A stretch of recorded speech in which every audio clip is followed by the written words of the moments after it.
Hey there, welcome to the Movie Review Mom YouTube channel. Thanks for coming. If this is the very first time you've discovered my channel, yay, you're finally here.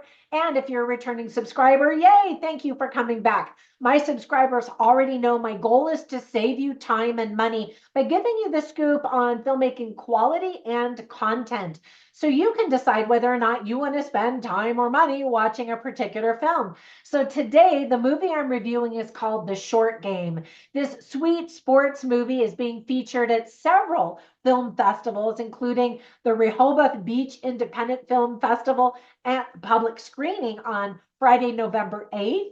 And then at Fort Lauderdale International Film Festival, the public screening on November 11th.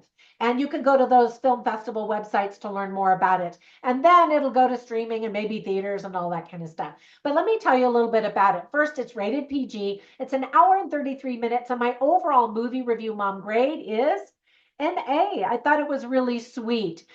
Before I give you all of the information, I wanted to first do a shout out to the featured product of the day, which is a box of golf balls, because the movie is about golf. So click on that link below and it'll take you to a Titleist box of really great golf balls. All right, I'm going to give you an overall in a nutshell, and then I'll point out things I liked, things I didn't like, tips for parents, themes worth talking about, funny lines, interesting lines, and we'll finish up with recommendations for other films that are sort of similar that you might also really like. All right, so first, in a nutshell, the story is about a teenager who's trying to earn a college golf scholarship, but his preparation and his game are negatively affected by family pressures related to his younger autistic brother. The film was directed by Frank Sanza, who also co-wrote it with Larry Boatwright, E. Joran Christensen, Flori Lawrence, and David Parks. The movie has been premiering, as I mentioned, at several film festivals around the country. So quick tips for parents. A young boy has autism. A family talks about struggles with finances. There's no profanity except for one, which is A, and then it starts with an A. I don't swear, so I'm not even going to say it. But some people call donkeys that word. But that's the only profanity that I heard.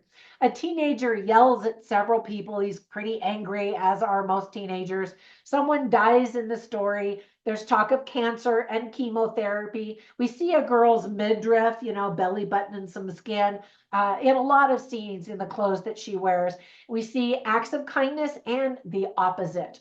Some of the themes that are illustrated really well are perspective, golf, bullying, friendship, family support, relationships, gratitude, character, hope, and a future. And that's actually a quote that a couple of people talk about, that somebody represents hope and a future to them. All right, so on to the list of things I really liked about this film. First of all, the lead is played by Ben Krieger. Or Krieger, I'm not sure how to pronounce his name. I'd never actually seen him in anything before. Turns out he's an 18-year-old student at NYU and a singer-songwriter. And I thought he did a good job. He's got a bright future, especially in acting, if that's what he wants to do. The autistic younger brother is played beautifully by Owen Himfar. Now, if he's just acting that he's autistic, I'm super impressed.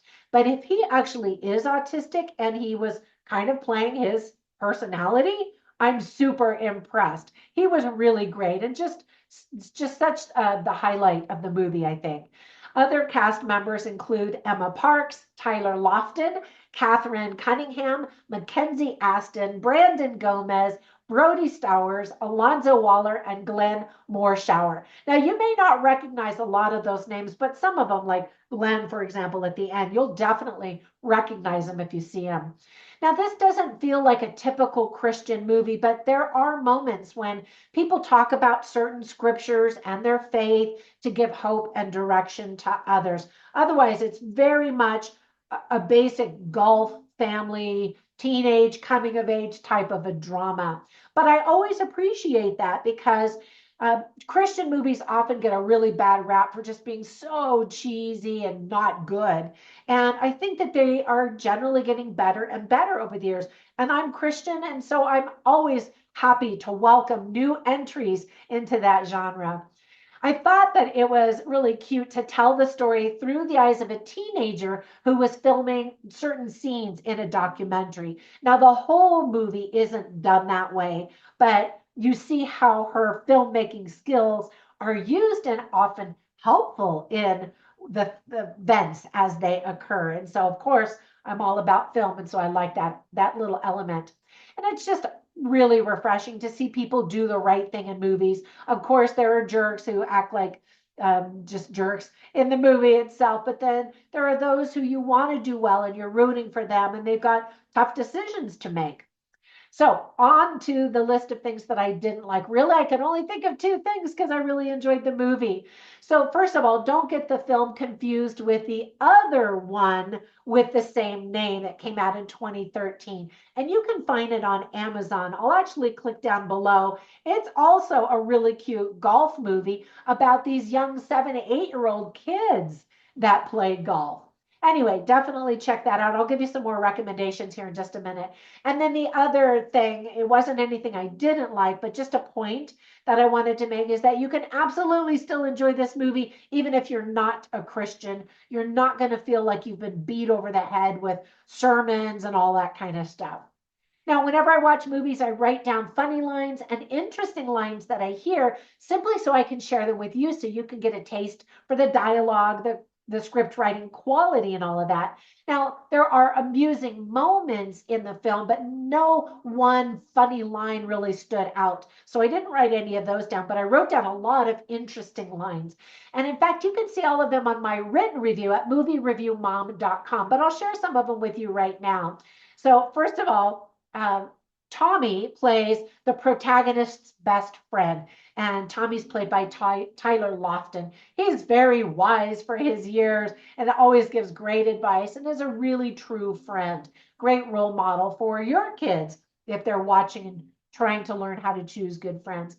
Anyway, and so the protagonist, like I said, he's angry all the time. He's grumpy. He's complaining. He's not doing well at school and on his golf team. And so he's frustrated. And his friend says, you just don't get it. And until you do, you're not winning anything because he's just not being a good brother. He's not being a good student. He's not being a good golfer. And so Tommy's trying to teach him some stuff, and Tommy won't listen because he thinks, he knows all the answers. And then Rocky D. Massey plays a character who's the principal, and he talks to this protagonist, this kid who's trying to improve his golf game so he can win this scholarship. And he says, he points him to this trophy case in a high school, and he's talking about how he played on the high school team, but he didn't get his #1 pick. And he was disappointed, but he went to a lower level basketball school. And he said that's where he met his wife, and he never looked back and wished he had done anything different because she was the love of his life. And he says, the most important things in life cannot be found in a trophy case. And I loved that line just to put it all into perspective. And then this little autistic boy, again played by Owen Himfar, he's trying to teach his brother, the golfer, and he points to his brain and he says, this is your only opponent. And I thought that is such wise advice for a young kid. And we know a lot of people who are on the spectrum are geniuses. And of course, this kid is. And then I really liked this line. There's somebody that talks to the kid, the golfer, the protagonist, and he says, I saw both skill and character out there today. We value how a man holds himself as importantly as he plays. And that's one of the big lessons and the themes. It is not about winning. It's about winning and developing character. And so I really love that. It's a really good family-friendly movie, especially in that regard. And I hope that you have conversations with your kids after you watch this and point out those life lessons that are so valuable. Now, before we go, I wanted to share recommendations for 3 films that are sort of similar that you might also like. The first one, instead of The Short Game, is called The Long Game. And it's based on a true story that recently came out.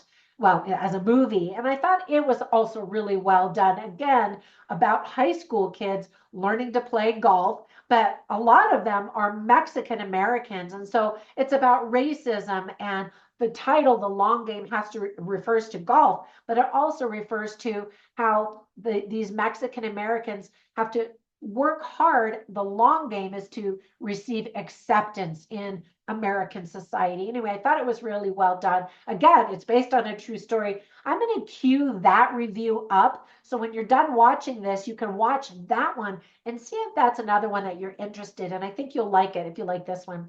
Then another movie is called The Mulligan, which is also a movie about golf and very sweet with some good, interesting lessons to be learned. I did a review on that one as well. And then I mentioned earlier another movie called The Short Game. It came out in 2013. So you can click down in the description below and find links to all of these, as well as my reviews of those movies. I hope you enjoy this if you watch it. And if you find this review helpful, give it a thumbs up or comment down below or subscribe. All of those things spread magical YouTube fairy dust on my channel so it can grow and more people can find it and be able to find the good movies and not waste their time and money, watching movies that are just either not good in quality or not good in content or both. Anyway, when you get a minute, run over, visit me on social media. I'm everywhere as Movie Review Mom, but also as Trina Boice, where you can learn about my books. I've got 33 of them out there now, as well as online courses, products, and other shenanigans. Have a fantastic day, and I'll catch you in the next one. Bye for now.